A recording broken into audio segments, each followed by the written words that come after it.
আগের ক্লাসে আমরা শিখেছিলাম যে কিভাবে একপদী রাশিকে একপদী রাশি দ্বারা গুণ করতে হয়। ঠিক আছে, আজকে আমরা শিখব বহুপদ। বহুপদ মানে কি? প্লাস প্লাস বা মাইনাস দ্বারা দুইটা অংশ বিভক্ত থাকবে, এই যে দুইটা অংশ। এবং একপদ বলতে বোঝাবে কোনো প্লাস বা মাইনাস দ্বারা কোনো অংশ বিভক্ত থাকবে না, একটাই অংশ। ঠিক আছে, এর একটা অংশ দেখতে পাচ্ছ। বহুপদী বা এটাকে আর একটা বলতে পারি দ্বিপদ। ঠিক আছে, দুইটা পদ আর কি। তো বহুপদী আর কি, একের অধিক। তো এই যে বহুপদ এবং হচ্ছে এটা কি, এটা হলো এক পদ। তাহলে আমরা একটা কাজ করি, প্রথম অঙ্কটা আমরা উঠাবো।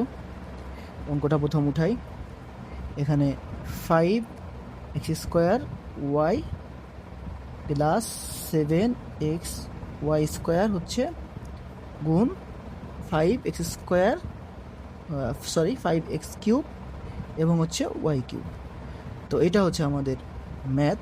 তো আমরা করি এখন।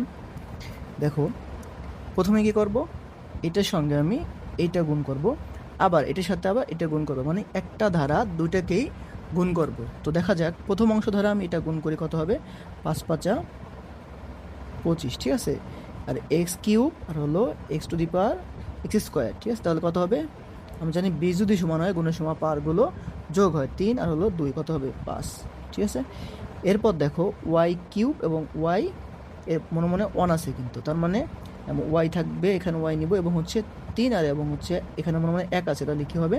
4। মানে বীজ যদি সমান হয়, গুণের সময় পাওয়ারগুলো যোগ হয়। ঠিক আছে, তাহলে এখানে দেখো প্লাস সাইন আছে মনে মনে, এখানেও প্লাস সাইন মনে মনে আছে।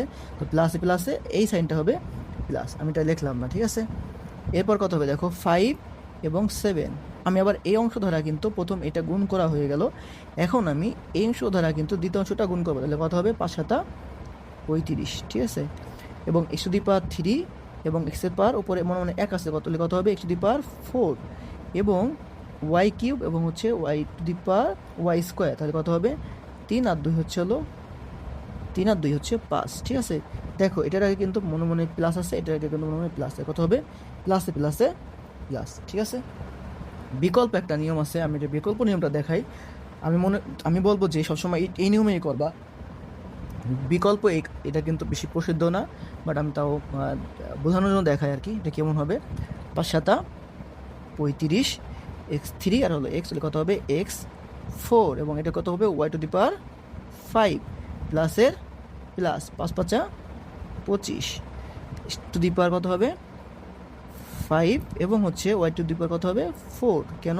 y3 আর হলো পরে মনে রাখা মনে মনে একটা 1 আছে, এই জন্য কত হবে? 4। তাহলে 25x5, দেখো এটা এবং এটা কিন্তু উত্তর কিন্তু হুবহু মিলে গেছে, দুইটাই কিন্তু একই উত্তর, একই কিন্তু ভিন্ন নিয়ম আর কি। এভাবে করতে পারো। তো আমি পরেরটা দেখাই, এটা কিভাবে করবা। এটা একবার উঠাইছি, এটার গুণ দেখাইলাম না এভাবে এত বিস্তারিত। তো দেখো a⁴ b² কত হবে? দেখো 2 থাকবে এখানে, 2 যত সহগ 2 আছে এবং a⁴ আছে, এবং হলো a³ কত হবে? a⁴ ঠিক আছে, a⁴, আর এখানে b² যে b² থাকবে, যেহেতু এখানে কিছু নেই, মনে মনে 1 আছে, গুণ করলে এটাই থাকে প্লাস, এটাকে প্লাস, এবং এই অংশটাকে কিন্তু মনে মনে কী আছে? প্লাস আছে, প্লাসে প্লাসে প্লাস। এরপর দেখো a⁴ এবং হচ্ছে হলো b², তাহলে a⁴ থাকবে, b² এবং b, তাহলে কত? b⁵ এখানে মনে মনে কিন্তু প্লাস আছে, এখানে মাইনাস আছে, মানে কি আমরা জানি কি সবসময় হিসাব করবো কি, যে বাম পাশে সাইন থাকবে, তো এটার বাম পাশের সাইন হচ্ছে কি? প্লাস, এটার বাম পাশের সাইন হচ্ছে মাইনাস, প্লাসে মাইনাসে মাইনাস। ঠিক আছে, কিছু কয়েকটা ম্যাথ করলে এমনি এটা ইজি হয়ে যাবে।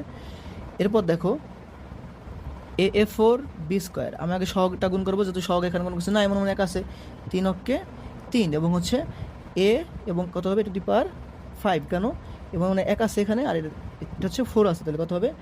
b যদি সমান হয়, গুণের সময় পাওয়ারগুলো যোগ হয়, 4 আর হলো 1, তাহলে কত হবে? 5, এবং b² এখানে b⁵ কত হবে? 3 হবে, কেন? 2, এবং এখানে মানে 1 আছে, 3, তো সির সাথে কোনো কিছু নাই, মানে সি এখানে কোনো সি নাই, তাহলে আমি সি থাকবে, কারণ এখানে মনে 1 আছে, গুণ করলে সি থাকে। এরকমভাবে কয়েকটা ম্যাথ করলে এটা ক্লিয়ার হয়ে যাবে আশা করি ইনশাল্লাহ। এরপর দেখো এটা কি ছিল? প্লাস মনে মনে, এটা এখানে কিন্তু মনে মনে প্লাস, প্লাসে প্লাসে প্লাস, গুণের সময়। এগুলো কিন্তু আমি প্রথম ক্লাসে শিখেছিলাম। তো তোমাকে এটাও আমি হোমওয়ার্ক দিই, এটা আশা করি করতে পারবা। এটা অনেক বড় যদিও, কিন্তু আশা করি এটা বুঝে বুঝে করতে পারবা। এখানে কিন্তু মাইনাস সাইন আছে, কিন্তু খেয়াল রাখবা, আশা করি এটা উত্তর দিতে পারবে ইনশাল্লাহ।